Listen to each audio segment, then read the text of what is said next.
Hi friends, இன்றைக்கி நம்ம என்ன பார்க்க போகிறோம்னா பிரண்டை தொகையில் தான் பார்க்க போகிறோம். அதுக்கு தேவையான பொருள், முக்கியமான பொருள் வந்து பிரண்டை.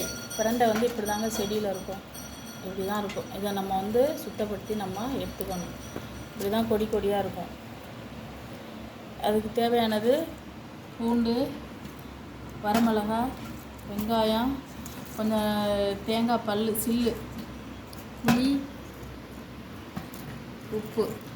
இப்போ வாங்க அதை எப்படி செய்யலான்னு பார்க்கலாம். இது கொஞ்சம் முத்தலாக இருக்கும், இதுதான் இருக்கும். இதை எப்படி சுத்தம் பண்ணுன்னா, இது வந்து அப்படியே போட முடியாது. வந்து நார் இருக்கும். கொஞ்சம் பிஞ்சாக இருந்துச்சுன்னா நார் இருக்காது. இல்லாட்டி இப்படி தான் சுத்தம் பண்ணணும். இப்படி ஒடித்தோம்னா இது வந்து நார் இப்படி வரும். இது கொஞ்சம் பிஞ்சாகவே இருக்குது. நம்ம வந்து நார் உரிக்க வேண்டியதில்லை. இது அப்படியே கூட போட்டுக்கலாம். நம்ம திலை வருது பற்றியில் இது பிஞ்சாக தான் இருக்குது. அதனால் இதை வந்து நம்ம அப்படியே சேர்த்துக்கலாம். இது வந்து உடம்பு வலி, கை கால் வலி, பசிக்குது, சில வந்து பசிக்குது சாப்பிட முடியலைங்கிறாங்கள, வயிற்று பெரட்டல், வாந்தி, குமட்டல், இதுக்கெல்லாம் சரியாகுங்க. பிரண்டை துவையில் சாப்பிட்டோம்னா ஒரு பசிக்காதவங்களுக்கும் பசிக்கும். சிலவங்களாம் சொல்லுவாங்கள்ல பசி எடுக்கலை அப்படின்னு, இந்த துவையில் அரைச்சி கொடுத்தா பசிக்கும் நல்லா. கொஞ்சம் முத்தலாக இருந்துச்சுன்னா அப்படி வந்து ஒடிச்சிக்கணும். இது வந்து பிஞ்சாக தான் இருக்குது. அதனால் வந்து ஒடிக்க கூட வேண்டியதில்லை. அப்படியே போட்டு நம்ம எல்லா ஜாமானையும் போட்டு எண்ணெயில் நல்லெண்ணெயில் ஊற்றி வணக்கிட்டு அதுக்கப்புறம் அரைச்சி சாப்பிட வேண்டியதான். நல்லா சுடு சாதத்தில் பசைஞ்சு சாப்பிடணும், நல்லாயிருக்கும். ஒரு பழமொழி சொல்லுவாங்கள்ல, ஒன்று பெற்ற வயிற்றுல பிரண்டையை தான் வச்சு கட்டணும் அப்படின்னு. அது இந்த பிரண்டை தாங்க.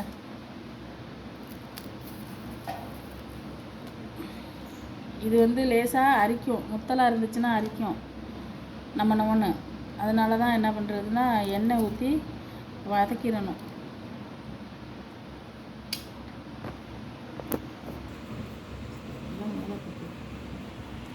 இந்த ஒடிச்சிட்டு வந்தாச்சு. இனிமேல் வந்து எண்ணெயில் வதக்கிட்டு மற்ற துவையால் அரைக்க வேண்டியது தான். இதுக்கு முன்னாடி நம்ம முக்கியமான ஒரு விஷயத்தை பார்க்கணுமே.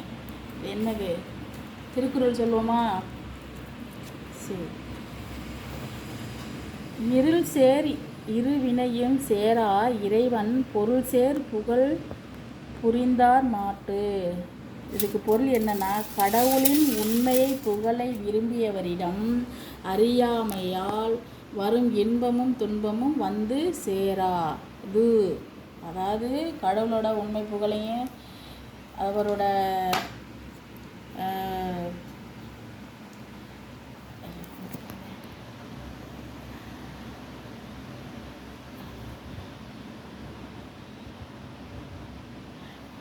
கடவுளின் உண்மை புகழை விரும்பியவரிடம் அறியாமையால் வரும் இன்பமும் துன்பமும் வந்து சேராது. அவருக்கு, யாருக்கு?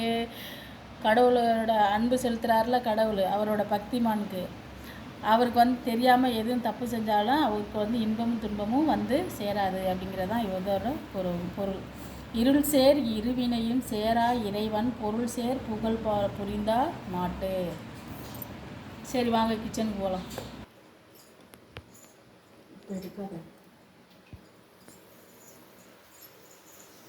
இதுக்கு வந்து நல்லெண்ணெய் தான் ஊற்றிக்கணும். இங்கே பாருங்கள், நல்லெண்ணெய் தான் ஊற்றணும். கொஞ்சம் நல்லெண்ணெய் விட்டுக்கோங்க.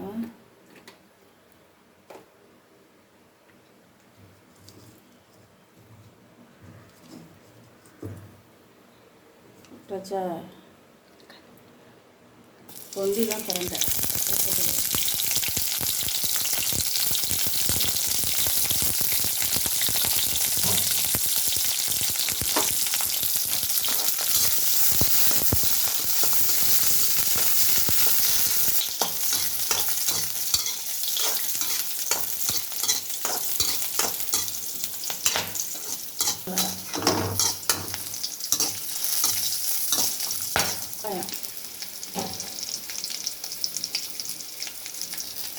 பூண்டு,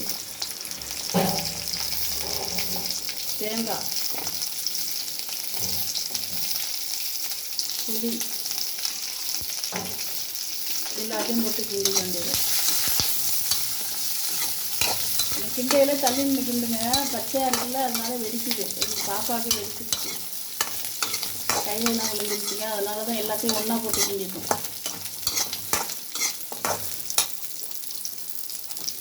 இது வந்து பசிக்காதவங்களுக்கு பசிக்கும், வயிற்றை பரட்டிகிட்டே இருக்குன்னு சொல்லுவாங்கள்ல, பிள்ளைங்க சாப்பிடாது. பிள்ளைங்களோட பெரிய மனுஷன் தான் சாப்பிட மாட்டாங்க.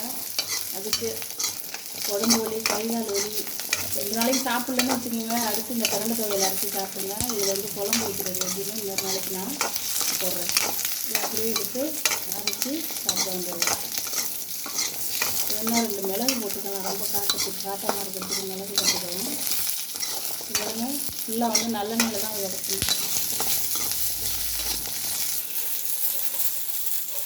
கொஞ்சோண்டு மிளகு போட்டுக்கலாம், காரமாக இருக்கும்.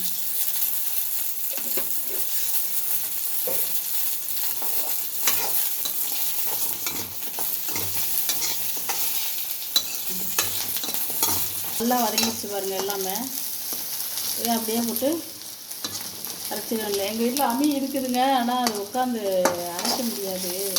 இது வந்து அம்மியில் அரைச்சி எடுத்துட்டு அந்த அம்மியில் வந்து சாந்து ஒட்டிட்டு பாருங்க, அதில் கொஞ்சோண்டு சோறு போட்டு பசங்க சாப்பிட்டா நல்லாயிருக்கும். அதை ஒரு நாளைக்கு நான் செஞ்சு காமிச்சேன் அம்மியில் அரைச்சிட்டு. எனக்கு ரொம்ப நாளாக அது யூஸ் பண்ணுறது இல்லை. இதுக்காக தான் டக்குன்னு ஏதாவது சீரகம் வந்து அது மாதிரி அரைச்சிட்டு தான் யூஸ் பண்ணுறது. எங்கள் வீட்டில் அம்மி இருக்குது. இப்போ மிக்சியில் தான் அரைக்க போகிறோம். அம்மியில் வச்சு அரைச்சிட்டு அதை எப்படி சோறு போட்டு பரட்டி சாப்பிட்றதுன்னு நான் ஒரு நாளைக்கு சொல்கிறேன். அவ்வளோதான். இது வந்து கிண்டியாச்சு, இன்னும் அரைக்க வேண்டியதுதான்.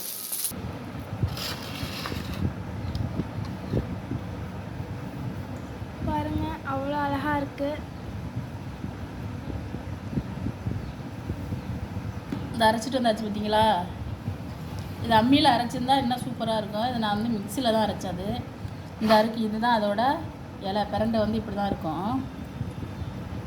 இது எங்கள் வீட்டு கொல்லையில் காய்ச்சது, கொஞ்சோண்டு தான் காய்ச்சிருந்துச்சு வச்சுருந்தது. நிறைய காய்க்காலும் நான் வந்து குழம்பு வைக்கிறேன்.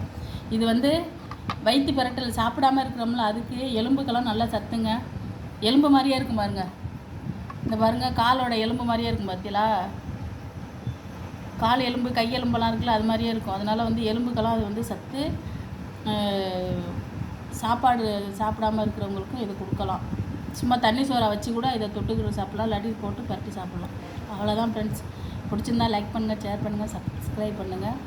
தேங்க்யூ. வாங்க சாப்பிட்லாம்.